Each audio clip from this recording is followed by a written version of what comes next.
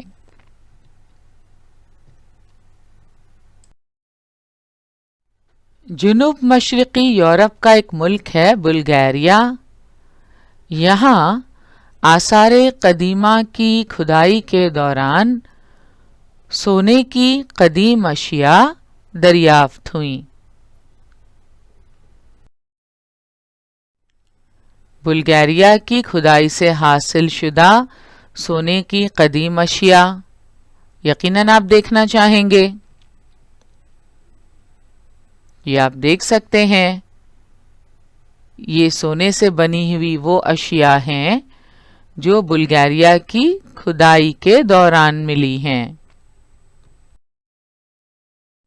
Bulgaria کی کھدائی کے دوران سونے کی قدیم اشیاء میں یہ زیورات شامل ہیں. اس کے علاوہ سجاوٹ کی بھی کچھ چیزیں نظر آ رہی ہیں. زیورات کے علاوہ آپ دیکھ سکتے ہیں مورتیاں بھی ہیں.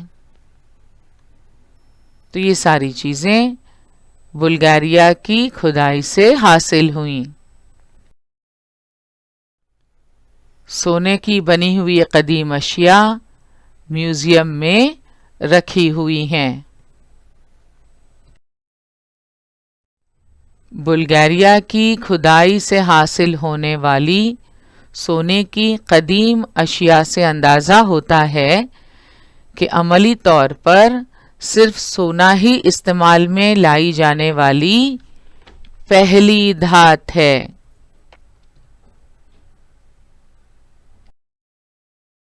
سونا قدرتی طور پر نرم ہونے کی وجہ سے ہتھیار اور اوزار بنانے کے لیے اس کا استعمال نہیں کیا جا سکتا تھا. سونے کے بعد انسان نے ایک ایسی دھات دریافت کی جس کی وجہ سے ہتھیار اور اوزار بنانا ممکن ہو گیا. وہ دھات کون سی تھی؟ وہ دھات تانبا تھی. جس زمانے میں تانبے کا استعمال شروع ہوا اس زمانے کو تانبے کا زمانہ کہتے ہیں. تو سٹون ایج کے بعد کاپر ایج یعنی تانبے کا زمانہ. انسان نے ایک ایسی دھات دریافت کی جس کی وجہ سے ہتھیار اور اوزار بنانا ممکن ہو گیا. وہ دھات تھی تانبا. جس زمانے میں تانبے کا استعمال شروع ہوا اس زمانے کو تانبے کا زمانہ کہتے ہیں. پرانی اشیاء کے ذخیرے کی درجہ بندی کے لیے کرسچن تھامسن نے سہ زمانی طریقے پر عمل کیا. اب آپ جانتے ہیں یہ سہ زمانی طریقہ کیا تھا. کرسچن تھامسن نے اشیاء کی درجہ بندی 3 گروہ میں کی. پہلا پتھر کے ہتھیار، پتھر کا زمانہ. دوسرا تانبے کے ہتھیار اور دیگر اشیاء، تانبے کا زمانہ. اور تیسرا لوہے کے ہتھیار اور دیگر اشیاء، لوہے کا زمانہ. ان ادوار کو پتھر کا زمانہ، تانبے کا زمانہ اور لوہے کا زمانہ جیسے نام دیے گئے. تو جس دور میں پتھر کے ہتھیار استعمال ہوتے تھے وہ دور کہلایا پتھر کا زمانہ. جب انسان نے تانبے کے ہتھیار اور دیگر اشیاء استعمال کرنی شروع کی وہ زمانہ کہلایا تانبے کا زمانہ. اور جب لوہے کے ہتھیار اور دیگر اشیاء استعمال ہونے لگیں اس زمانے کو نام دیا گیا لوہے کا زمانہ. آپ کی درسی کتاب میں صفحہ نمبر 42 پر دھات کے استعمال کے تعلق سے کچھ سوالات دیے ہوئے ہیں. آئیے انہیں حل کرتے ہیں.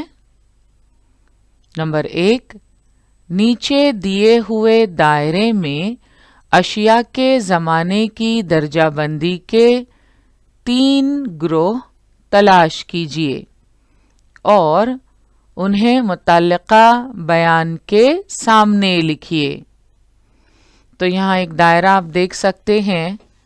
اس میں اشیاء کے زمانے کی درجہ بندی کے 3 گروہ الگ الگ خانوں میں لکھے ہوئے ہیں.